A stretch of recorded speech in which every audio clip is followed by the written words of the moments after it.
Thank you very much. I'm going to talk about my journey to Surbiton Speakers and the three things that I have found especially exciting. And it's my hope that as your members, you will renew your membership, and if you're visitors, you'll want to become members.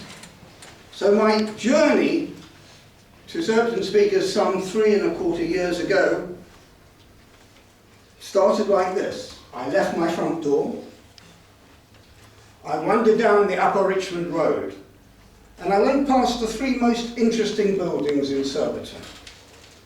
Near Surbiton Bridge there's a garage called Bridge Garage. I don't know if you've been past it. In one wall, about 10 feet high, there's a car embedded in the wall. Yeah? It's red, it's a Mini, and it's got a distinctive number plate, Hell. And I used to love walking past that with my kids. As they were starting to get interested in learning to drive, I was very worried in those days. They'd be bad drivers and they'd drink and drive. And I used to point and used to say, see what happens when you drink and drive? You end up there. And next door is another very interesting building. It looks just like an ordinary house. But if you look closely, you see quite distinctive signs. There is closed circuit TV here. Do not ring the bell. Visitors are not welcome. And there used to be a sign saying, we have no connection with the previous occupants. And I used to puzzle over that. It used to be one of Surbiton's famous brothels. And that's why those signs are there. In the days when people would travel a long way to visit professional ladies in Surbiton, it was at its peak, well, so were some of the visitors. And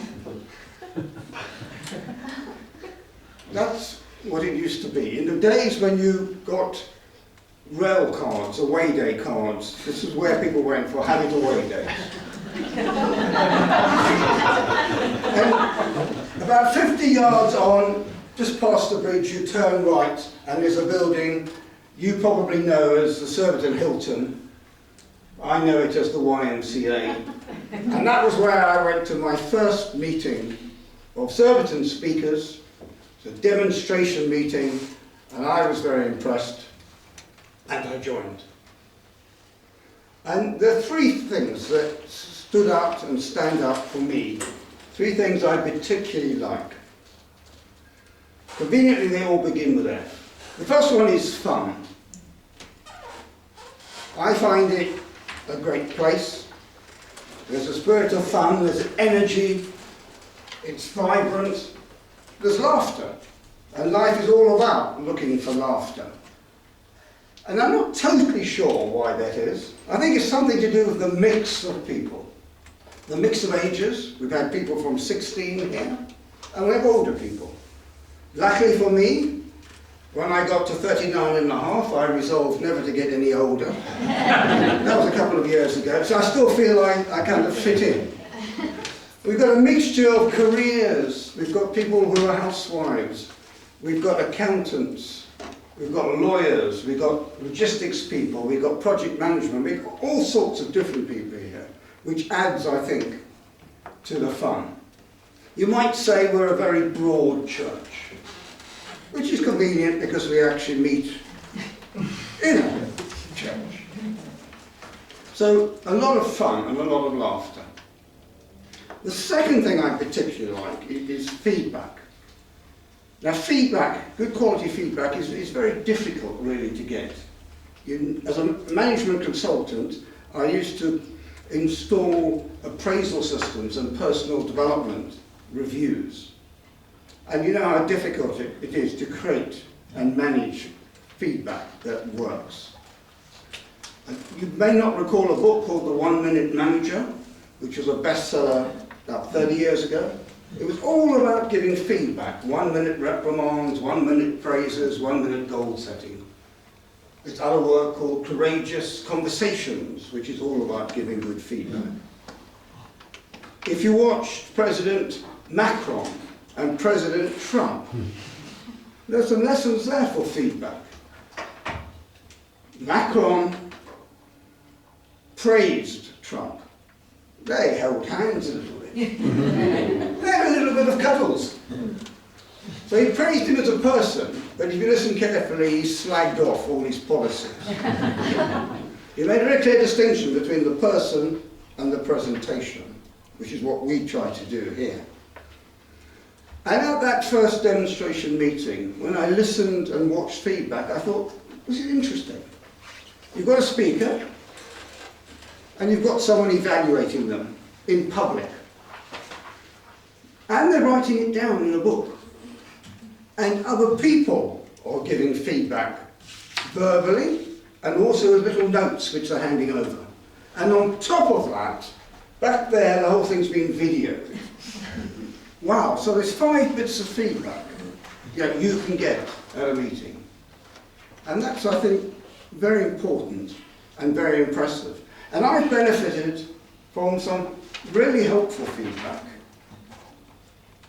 The first bit of feedback I got in my first speech, which is called Icebreaker, from Chris over there, handwritten and handed to me, little note like this. Don't use notes. Don't use notes. And I haven't used notes since that time. Now there's a danger. You can completely forget where you are. Completely. And the trick is to have little notes which you can discreetly refer to. You see, I've got mine written here, which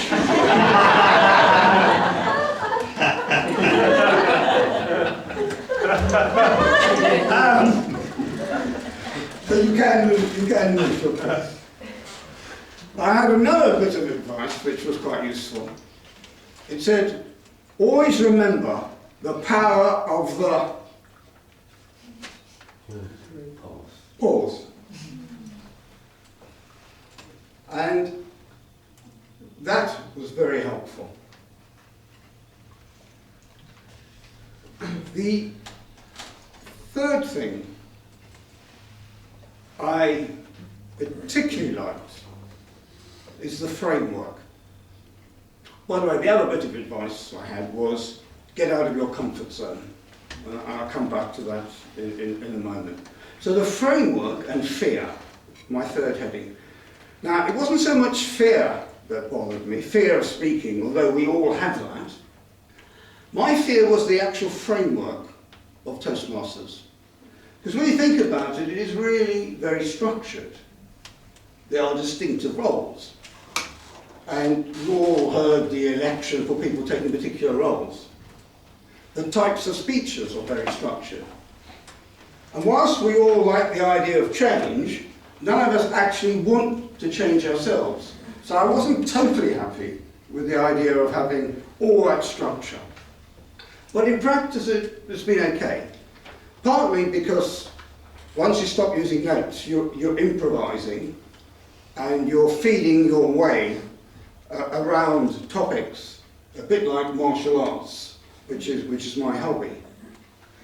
I've also tried to introduce some physicality into speeches. And I remember the first time I tried that, I tried to do a handstand and I was here.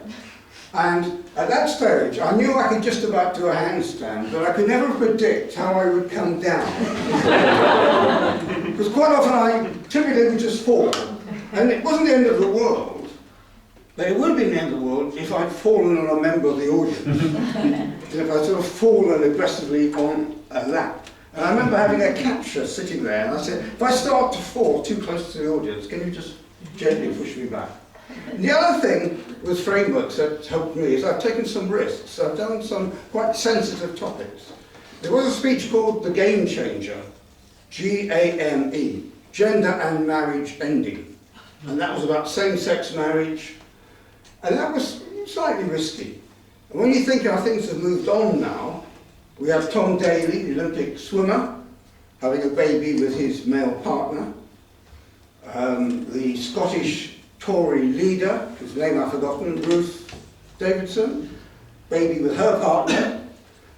It's spoken about much more now. So the things have moved on a lot. And when I spoke also about sexism in the city, we've now had Me Too and the President's Dinner and all those kinds of things. So my message really is join, stay as a member. Serbo is turbo. It's a great place. It's the best. No matter what.